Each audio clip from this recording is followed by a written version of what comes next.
Sa isang tahimik na baryo na napapalibutan ng luntiang kabundukan at malalawak na palayan, ay naninirahan ang 21 taong gulang na si Lino. Isa siyang masipag na binata na lumaki sa piling ng kanyang inang si Aling Rosa matapos yumao ang kanyang ama dahil sa matinding karamdaman.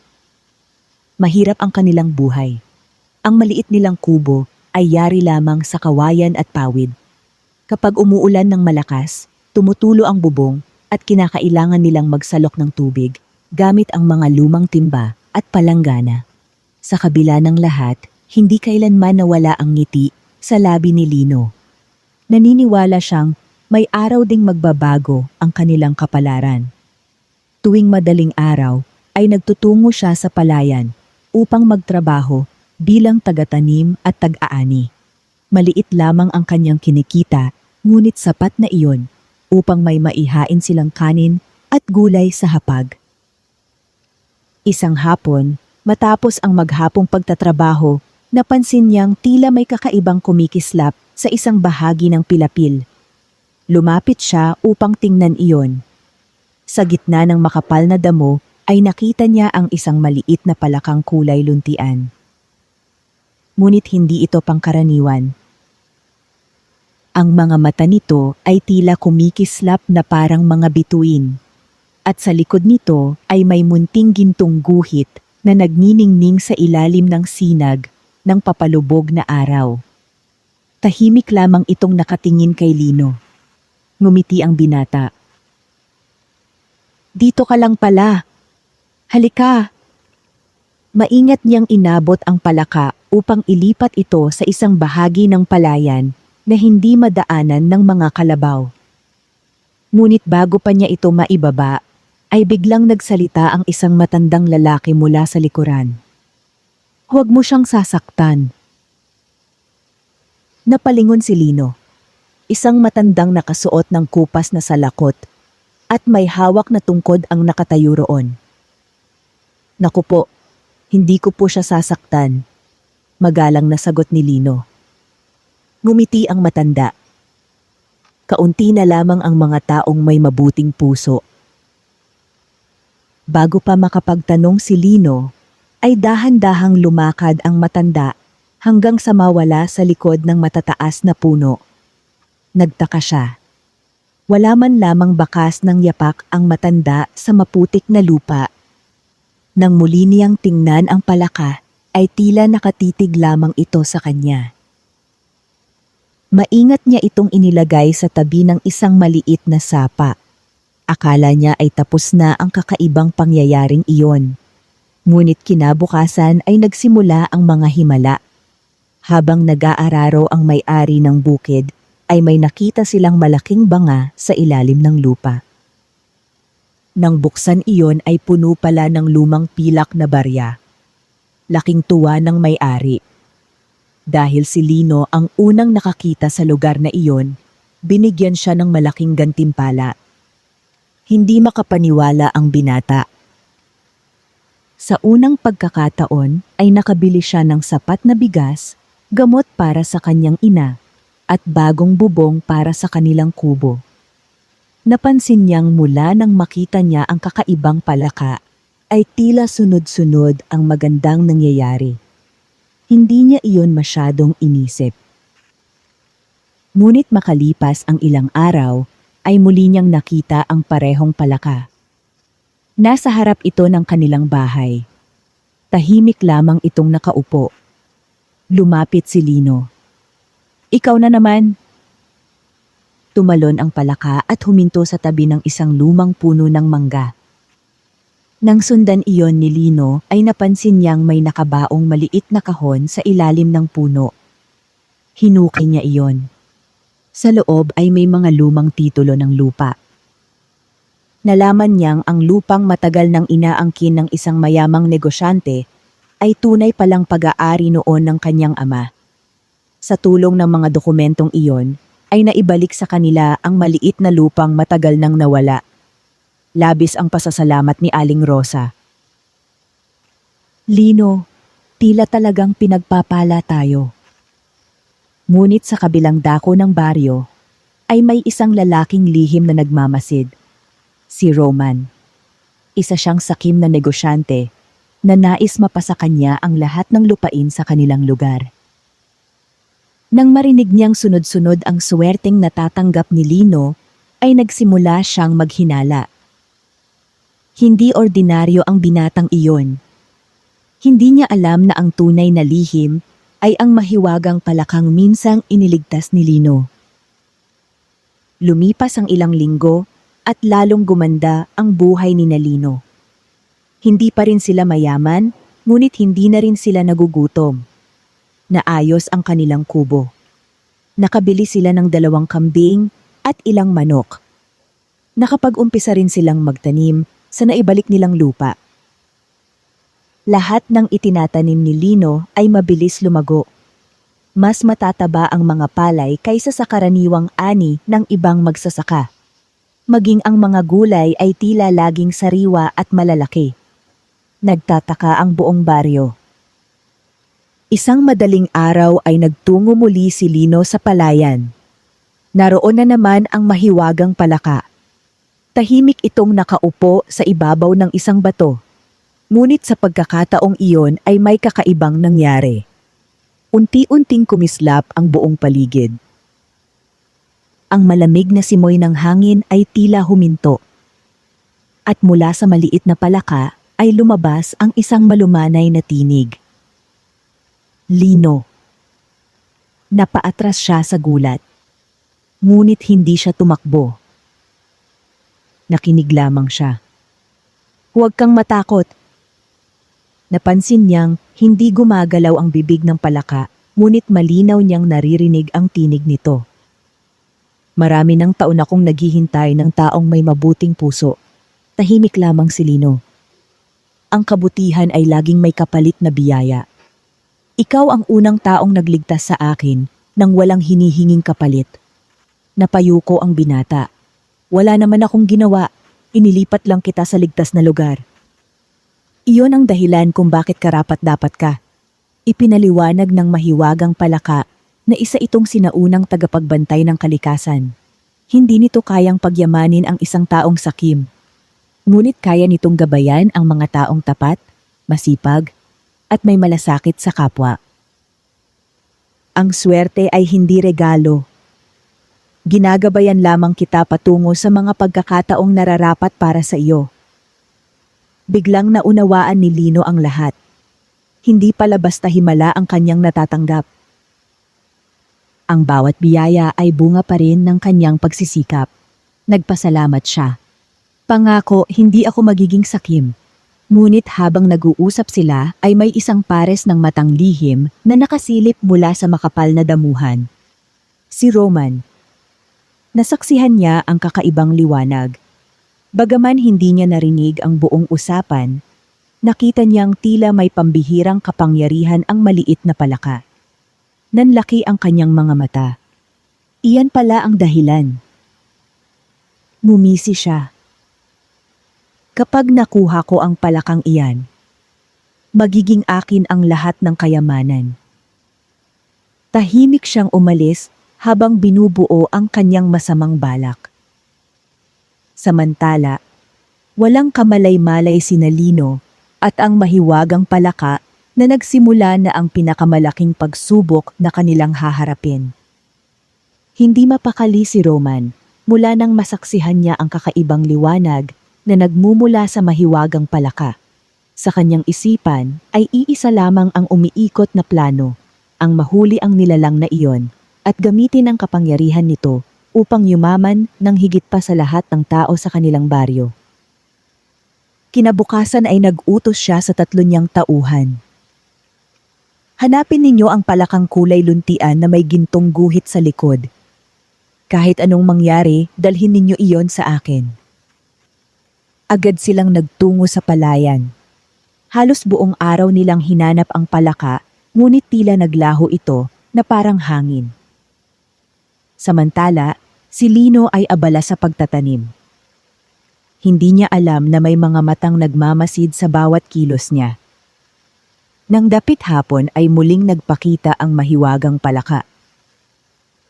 Tahimik itong tumalon papunta sa isang bahagi ng bukirin na noon pa man ay hindi na tinatamnan dahil sa paniniwalang baog ang lupa roon. Sinundan ito ni Lino. Huminto ang palaka sa gitna ng damuhan at tumingin sa kanya. Naunawaan ni Lino na may nais itong ipakita. Maingat niyang nilinis ang makakapal na damo at nagsimulang bungkalin ang lupa.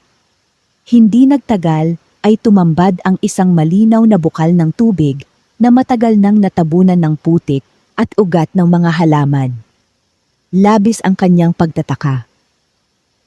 Nang ipadaloy niya ang tubig sa kanilang bukirin, ay tila nabuhay ang tuyong lupa.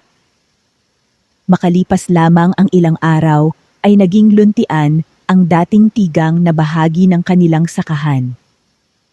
Naging masagana ang kanilang ani. Hindi lamang sila ang nakinabang. Ibinahagi ni Lino ang tubig sa iba pang magsasaka na matagal nang nahihirapan sa tagtuyot. Isa-isang bumalik ang sigla ng kanilang mga pananim. Dahil dito ay lalong minahal ng mga taga-baryo si Lino. Ngunit lalong nag-alab ang inggit ni Roman. Habang tumatagal ay lalo siyang yumayaman. Hindi maaari ito. Kinagabihan ay nagtungo siya sa palayan kasama ang kanyang mga tauhan. Naglagay sila ng mga lambat at bitag sa iba't ibang bahagi ng bukid. Umaasa silang mahuhuli nila ang mahiwagang palaka. Ngunit pagsapit ng hating gabi ay isang kakaibang pangyayari ang naganap. Biglang umihip ang malamig na hangin.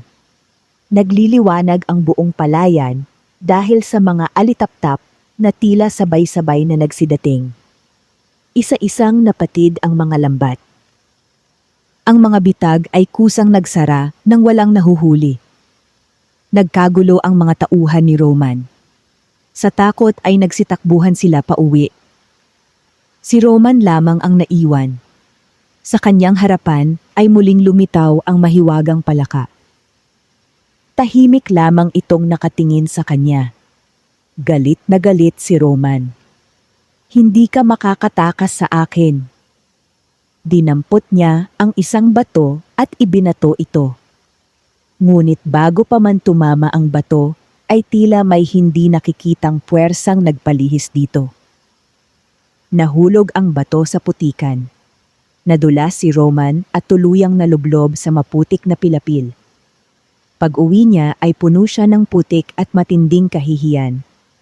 Mula sa malayo ay nakita iyon ni Lino.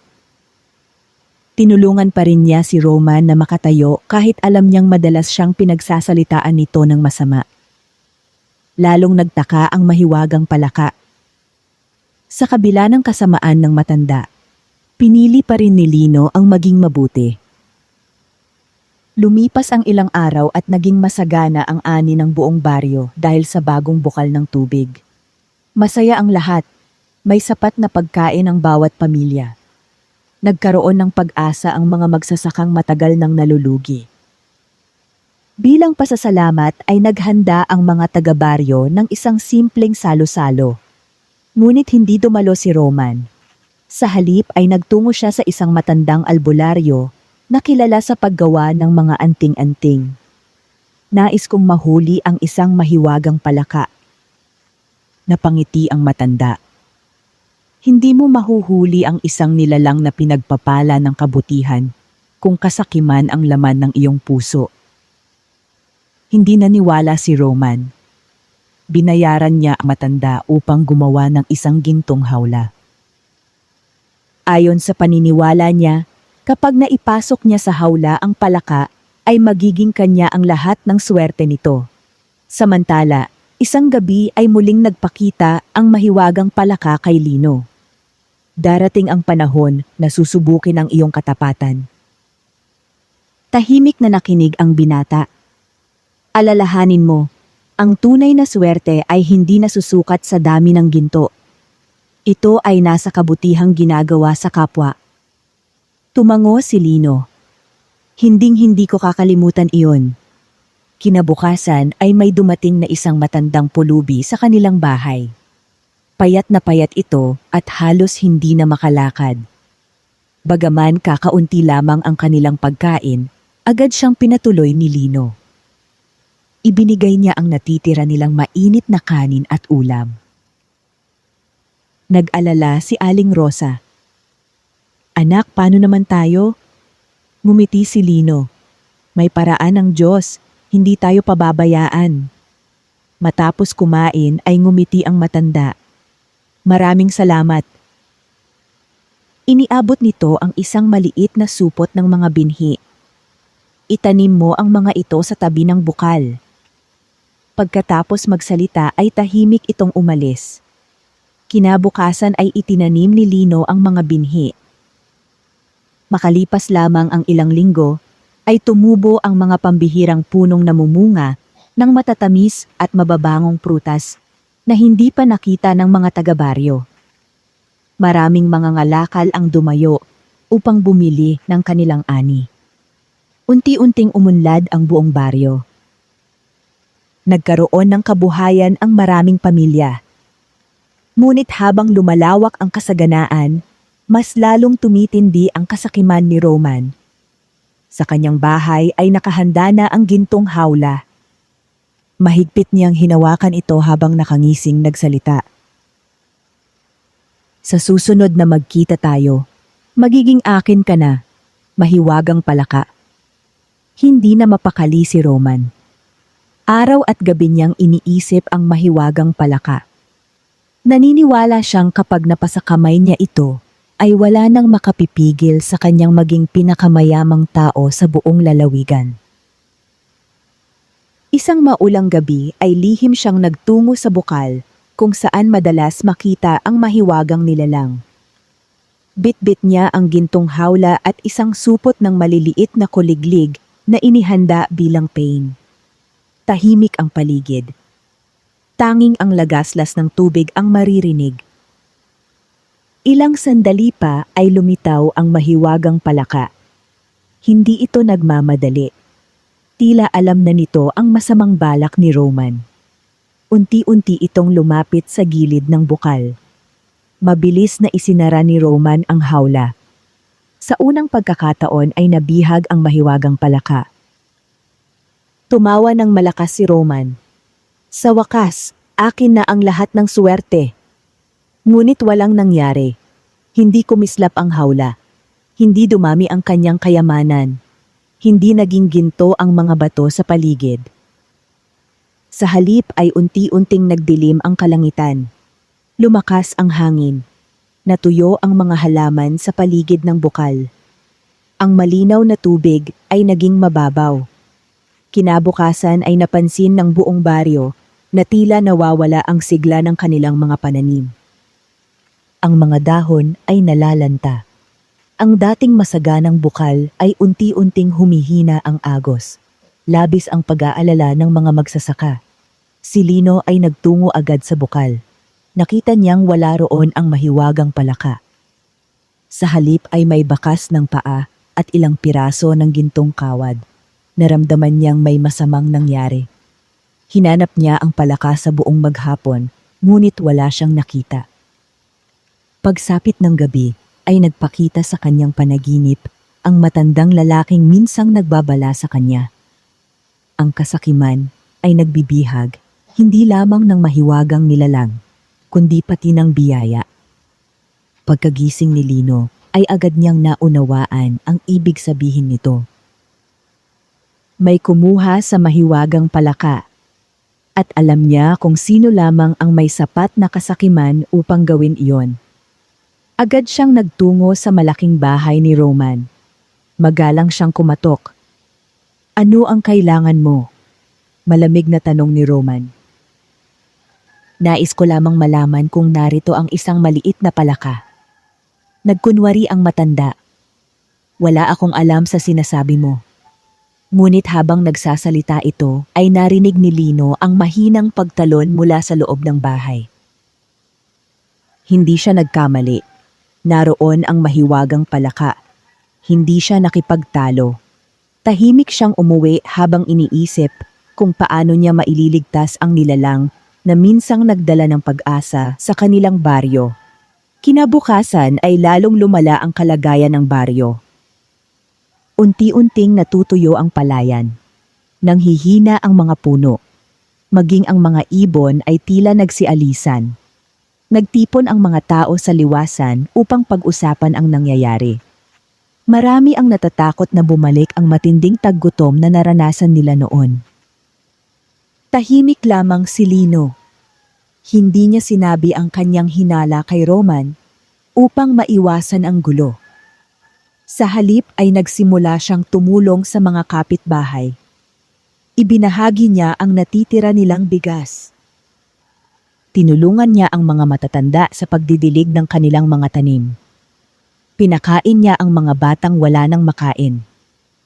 Kahit unti-unti ring nauubos ang kanilang ipon, hindi siya nagdalawang isip na tumulong. Napansin ito ng kanyang ina. "Anak, baka tayo naman ang maghirap." Ngumiti si Lino.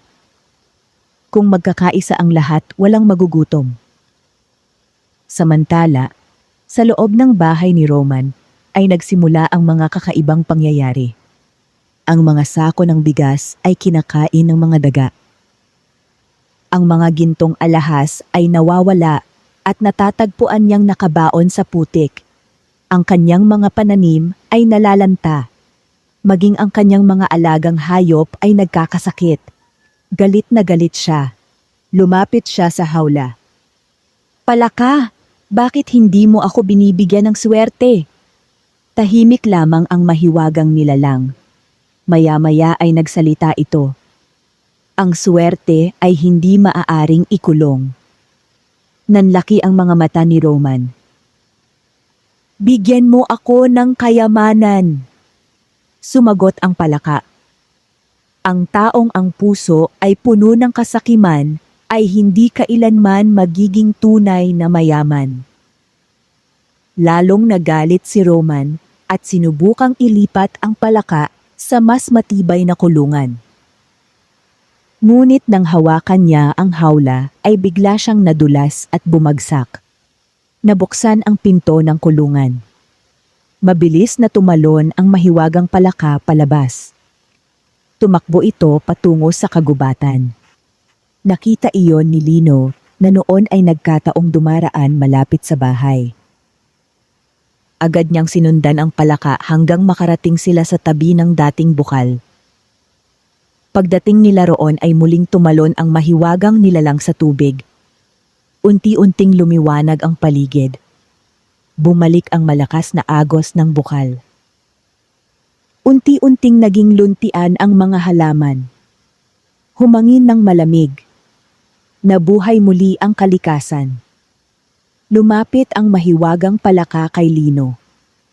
Ang biyayang ibinabahagi ay lalong dumarami. Napangiti ang binata. Hindi siya humingi ng ginto. Hindi siya humingi ng kayamanan. Masaya na siyang makita ang buong baryo na muling nabubuhay. Samantala, si Roman ay tahimik na nakaupo sa harap ng kanyang bahay. Unti-unti niyang napagtanto na ang lahat ng kanyang paghahangad ng kayamanan ang naging dahilan ng kanyang pagkawala ng tunay na kapayapaan. Makalipas ang ilang buwan, ay muling sumigla ang buong baryo. Ang dating tuyong palayan ay naging luntian na naman. Ang bukal ay umaagos ng mas malinaw kaysa dati. At ang mga punong itinanim ni Lino ay hitik sa matatamis na bunga. Dahil sa kasaganahan, dumayo ang maraming mga ngalakal mula sa mga karatig bayan. Bumili sila ng palay, gulay, at mga prutas na itinatanim ng mga taga-baryo. Unti-unting umunlad ang kabuhayan ng bawat pamilya. Ngunit habang nagiging masaya ang lahat, may mabigat na iniisip ang mahiwagang palaka. Isang gabi ay muling tinawag nito si Lino sa tabi ng bukal. Tahimik ang paligid. Ang liwanag ng buwan ay sumasalamin sa malinaw na tubig. "Lino," mahinahong wika ng palaka. "Dumating na ang panahon ng aking huling pagsubok." Nagulat ang binata. "Huling pagsubok?" Tumango ang mahiwagang nilalang. Matagal na kitang ginabayan, ngunit hindi habang buhay akong mananatili sa mundong ito. Nalungkot si Lino. Nasanay na kaming nandyan ka. Ngumiti ang palaka. Hindi ako ang dahilan ng inyong pag-unlad. Ikaw at ang mga taong pinili ang kabutihan ang tunay dahilan.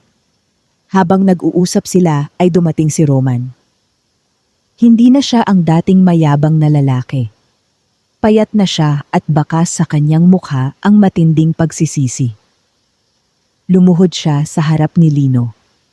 Patawarin mo ako. Tahimik lamang si Lino. Marami akong kasalanan sa iyo at sa buong baryo. Napayo ko si Roman. Nais kong itama ang lahat. Bagaman sariwa pa sa alaala ng marami ang kanyang mga kasamaan, hindi nag-atubiling patawarin siya ni Lino. Kung tunay ang pagsisisi mo, may pagkakataon ka pang magbago. Simula noon ay tumulong si Roman sa mga magsasaka. Ginamit niya ang natitira niyang salapi upang bumili ng mga kagamitan sa bukid at ipinamigay ang mga ito sa mga pamilyang nangangailangan. Unti-unti siyang tinanggap muli ng mga tao. Masayang pinagmamasdan iyon ng mahiwagang palaka. Naunawaan nitong natutuhan na ng buong baryo ang pinakamahalagang aral. Ang kabutihan ay nakakahawa. Ngunit hindi pa tapos ang pagsubok. Makalipas ang ilang araw, ay isang napakalakas na bagyo ang dumating. Humampas ang hangin. Lumakas ang ulan. Nagsimulang umapaw ang ilog. Nagkagulo ang buong baryo. Hindi na inisip ni Lino ang sarili niyang kaligtasan. Isa-isa niyang iniligtas ang mga bata, matatanda, at mga hayop na naiwan sa baha. Maging si Roman ay tumulong sa pagsagip ng mga tao. Magdamag silang nagtulungan hanggang sa humupa ang bagyo. Pagsikat ng araw ay bagaman maraming pananim ang nasira, wala ni isang buhay ang nawala. Nakangiting tumingin ang mahiwagang palaka kay Lino. Naipasa mo ang huling pagsubok. Kinabukasan ay muling nagtipon ang mga taga-baryo sa tabi ng mahiwagang bukal. Naroon si Lino, si Aling Rosa, si Roman, at ang lahat ng pamilyang natulungan ng binata sa paglipas ng mga taon. Tahimik na lumapit ang mahiwagang palaka sa gitna ng bukal. Unti-unti itong nagliwanag. Ang buong paligid ay nabalot ng isang banayad na gintong liwanag. Biglang tumigil ang hangin. Ang mga bulaklak ay sabay-sabay na namukadkad. Mula sa tubig ay lumitaw ang matandang lalaking unang nakausap ni Lino sa palayan. Ngumiti ito. Ako ang tagapagbantay ng mahiwagang palaka. Lahat ay namangha. Sa loob ng maraming taon, ay naghintay kami ng isang taong may pusong tunay na mabuti. Tumingin siya kay Lino. Natagpuan ka namin. Lumapit ang mahiwagang palaka sa binata. Unti-unti itong naging isang maliit na makinang na liwanag. Pagkaraan ng ilang sandali ay tuluyan itong naglaho. Nalungkot ang lahat, ngunit biglang bumukal ng mas malakas ang tubig. Mas luminaw ang ilog. Mas naging mataba ang lupa. Namulaklak ang mga puno, ipinaliwanag ng matanda. Hindi na kailangan ng mahiwagang palaka. Ang kabutihan ay naninirahan na ngayon sa puso ng mga tao. Ipinagkatiwala niya kay Lino ang pangangalaga sa bukal.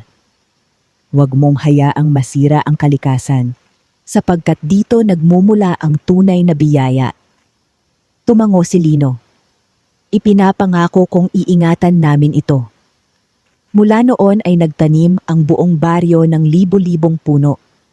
Inalagaan nila ang bukal, ang ilog, at ang kagubatan. Hindi na nila hinintay ang himala upang umunlad. Natutuhan nilang ang kasipagan, pagkakaisa, katapatan, at kabutihan ang tunay na nagdadala ng swerte. Maging si Roman ay naging huwaran ng pagbabago. Ginugol niya ang natitirang bahagi ng kanyang buhay sa pagtulong sa mga mahihirap bilang pagbabayad sa kanyang mga nagawang pagkakamali. At sa tuwing sumasapit ang gabi, may mga batang nagsasabing, may nakikita silang isang maliit na palakang kulay luntian na tahimik na nakaupo sa tabi ng bukal. Hindi nila alam kung ito ba ang dating mahiwagang palaka o isa lamang sa mga anak nito. Ngunit isang bagay ang tiyak. Hanggat may taong handang gumawa ng kabutihan nang walang hinihinging kapalit, mananatiling buhay ang tunay na suwerte sa kanilang baryo. Lumipas ang maraming taon mula nang mawala ang mahiwagang palaka. Ang baryo na minsang naghihirap ay naging isa sa pinakamasaganang lugar sa kanilang lalawigan. Ang dating maliliit na sakahan ay naging malalawak na taniman at ang mga tao ay namuhay ng may kapayapaan at kasaganaan. Si Lino ay naging tagapangalaga ng bukal at ng buong lupain. Hindi siya naging mayabang o naghangad ng labis na yaman. Sa halip, ginamit niya ang kanyang posisyon upang tiyakin na pantay ang pag-unlad ng bawat pamilya sa baryo. Si Aling Rosa naman ay tumanda ng payapa, palaging ipinagmamalaki ang anak na naging dahilan ng pagbabago ng kanilang buhay. Si Roman ay nagbago rin ng tuluyan. Mula sa pagiging sakim, naging isa siya sa pinakaaktibong tumutulong sa mga proyekto ng baryo. Siya ang nanguna sa pagpapatayo ng paaralan para sa mga bata at klinika para sa mga may sakit. Isang araw, habang naglalakad si Lino sa tabi ng bukal, napansin niya ang isang maliit na palakang nakaupo sa ibabaw ng bato. Kulay luntian ito at may bahagyang gintong kislap sa likod. Napahinto siya. Ngunit sa pagkakataong ito ay hindi siya nagulat. Lumuhod siya sa harap nito. "Kung ikaw man ay alaala ng dati nating kaibigan," mahinahong wika ni Lino. "Salamat sa lahat." Tahimik lamang ang palaka. Tumalon ito papunta sa tubig at nawala. Ngumiti si Lino. Hindi na niya kinailangan pang humiling. Alam niyang sapat na ang kanilang natutunan. Sa kabilang dako, sa baryo, patuloy ang pag-unlad. Ngunit sa pagkakataong ito, hindi na ito nakabatay sa suwerte o himala, kundi sa sama-samang pagsisikap ng mga tao. Ang bukal ay naging simbolo ng kanilang pagkakaisa. Isang dekada ang lumipas. Ang baryo ay naging isang maunlad na pamayanan na kilala sa buong rehiyon. Ang kanilang mga produkto ay ipinagbibili sa iba't ibang lugar at ang mga tao ay may maayos na kabuhayan, edukasyon at kalusugan. Si Lino ay tumanda bilang isang iginagalang na pinuno. Ngunit sa kabila ng lahat ng kanyang natamo, nanatili siyang simple at mapagkumbaba. Isang gabi, habang siya ay nakaupo sa tabi ng bukal, muling dumating si Roman, ngayon ay matanda na rin. "Kung babalikan ko ang nakaraan," sabi ni Roman, "lahat ng aking paghahangad ng kayamanan ay nagdala lamang ng kapighatian sa akin." Tumango si Lino. "Ngunit natuto ka." Ngumiti si Roman. "Oo. At dahil doon, mas mahalaga na sa akin ngayon ang katahimikan kaysa sa ginto." Tahimik silang pareho na tumingin sa tubig ng bukal. Makalipas ang ilang sandali, nagsalita si Lino. "Noon, akala natin ang swerte ay isang bagay na ibinibigay ng kung sino man na may kapangyarihan. Pero natutunan natin na ang tunay na swerte ay ang pagkakataong gumawa ng kabutihan araw-araw." Tumango si Roman. "At ang pagkakataong iyon ay hindi nagmumula sa palaka, kundi sa ating sarili." Sa sandaling iyon, tila may bahagyang kislap na dumaan sa tubig ng bukal. Ngunit hindi na nila ito inisip bilang himala. Isa na lamang itong paalala na ang bawat tao ay may kakayahang lumikha ng sarili niyang kapalaran sa pamamagitan ng kabutihan, sipag at pagkakaisa. Sa paglipas ng panahon, ang alamat ng mahiwagang palaka ay naging kwento na lamang na ikinukwento sa mga bata bago matulog. Ngunit ang aral nito ay nanatiling buhay, na ang tunay na swerte ay hindi kailanman hinahanap sa labas. Ito ay nililikha sa loob ng pusong marunong magmahal, magpatawad, at magbahagi. At sa bawat patak ng tubig sa bukal ng kanilang baryo, tila bumubulong ang kalikasan ng isang simpleng katotohanan. Ang kabutihan ang pinakadakilang himala sa lahat. Wakas.